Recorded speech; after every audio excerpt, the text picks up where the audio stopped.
हरे कृष्णा। आइए आज हम गीता जी के दूसरे अध्याय के 51वें श्लोक की विस्तृत व्याख्या करेंगे। कर्मजं बुद्धि युक्ता ही फलम त्यक्त्वा मनीषिणः जन्म बंध विनिर्मुक्तः पदम गच्छन्ति नामयम्। अर्थात कारण कि समता युक्त बुद्धिमान साधक कर्मजन्य फल का अर्थात संसार मात्र का त्याग करके जन्म रूप बंधन से मुक्त होकर निर्विकार पद को प्राप्त हो जाते हैं। व्याख्या है, कर्मजं बुद्धि युक्ता ही फलम त्यक्त्वा मनीषिणः। जो समता से युक्त है वे ही वास्तव में मनीषी अर्थात बुद्धिमान है। 18वें अध्याय के 10वें श्लोक में भी कहा है कि जो मनुष्य अकुशल कर्मों से द्वेष नहीं करता और कुशल कर्मों से राग नहीं करता वह मेधावी बुद्धिमान है। कर्म तो फल के रूप में परिणत होता ही है, उसके फल का त्याग कोई कर ही नहीं सकता। जैसे कोई खेती में निष्काम भाव से बीज बोए तो क्या खेती में अनाज नहीं होगा? बोया है तो पैदा अवश्य होगा। ऐसे ही कोई निष्काम भाव पूर्वक कर्म करता है तो उसको कर्म फल तो मिलेगा ही, पर वह बंधन कारक नहीं होगा। अतः यहाँ कर्मजन्य फल का त्याग करने का अर्थ है कर्मजन्य फल की इच्छा, कामना, ममता, वासना का त्याग करना। इसका त्याग करने में सभी समर्थ हैं। जन्म बंध विनिर्मुक्तः। समता युक्त मनीषी साधक जन्म रूप बंधन से मुक्त हो जाते हैं। कारण कि समता में स्थित हो जाने से उनमें राग, द्वेष, कामना, वासना, ममता आदि दोष किंचन मात्र भी नहीं रहते। अतः उनके पुनर्जन्म का कारण ही नहीं रहता। वे जन्म मरण रूप बंधन से सदा के लिए मुक्त हो जाते हैं। पदम गच्छन्ति नामयम्। आमय नाम रोग का है। रोग एक विकार है जिसमें किंचन मात्र भी किसी प्रकार का विकार न हो, उसको अनामय अर्थात निर्विकार कहते हैं।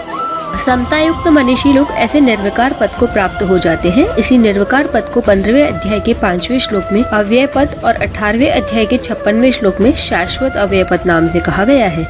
यद्यपि गीता में सत्वगुण को भी अनामय कहा गया है, पर वास्तव में अनामय निर्विकार तो अपना स्वरूप अर्थात परमात्म तत्व ही है, क्योंकि वह गुणातीत तत्व है जिसको प्राप्त होकर फिर किसी को भी जन्म मरण के चक्कर में नहीं आना पड़ता। परमात्म तत्व की प्राप्ति में हेतु होने से भगवान ने सत्वगुण को भी अनामय कह दिया है। अनामय पद को प्राप्त होना क्या है? प्रकृति विकारशील है तो उसका कार्य शरीर संसार भी विकारशील है। स्वयं निर्विकार होते हुए भी जब यह विकारी शरीर के साथ तादात्म्य कर लेता है तब यह अपने को भी विकारी मान लेता है, परंतु जब यह शरीर के साथ माने हुए संबंध का त्याग कर देता है तब इसको अपने सहज निर्विकार स्वरूप का अनुभव हो जाता है। इस स्वाभाविक निर्विकारता का अनुभव होने को ही यहाँ अनामय पद को प्राप्त होना कहा गया है। इस श्लोक में बुद्धि युक्ता और मनीषिण है पद में बहुवचन देने का तात्पर्य है कि जो भी समता में स्थित हो जाते हैं वे सब के सब अनामय पद को प्राप्त हो जाते हैं, मुक्त हो जाते हैं। उनमें से कोई भी बाकी नहीं रहता। इस तरह समता अनामय पद की प्राप्ति का अचूक उपाय है। इससे यह नियम सिद्ध होता है कि जब उत्पत्ति विनाशील पदार्थों के साथ संबंध नहीं रहता तब स्वतः सिद्ध निर्विकारता का अनुभव हो जाता है। इसके लिए कुछ भी परिश्रम नहीं करना पड़ता, क्योंकि उस निर्विकारता का निर्माण नहीं करना पड़ता, वह तो स्वतः स्वाभाविक ही है। यहाँ परिशिष्ट भाव ये है कि कर्मों में योग, समता ही कुशलता क्यों है? इसका कारण ही पद से इस श्लोक में बताते हैं।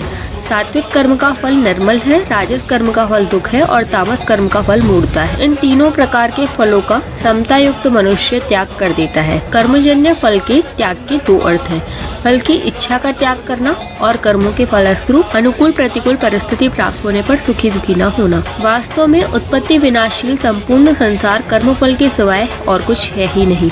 कर्मफल का त्याग कर दे तो फिर कोई भी बंधन बाकी नहीं रहता। मनीषी शब्द का अर्थ है बुद्धिमान। पूर्व श्लोक के अनुसार समता पूर्वक कर्म करना ही बुद्धिमता है। पदम गच्छन्ति नामयम्।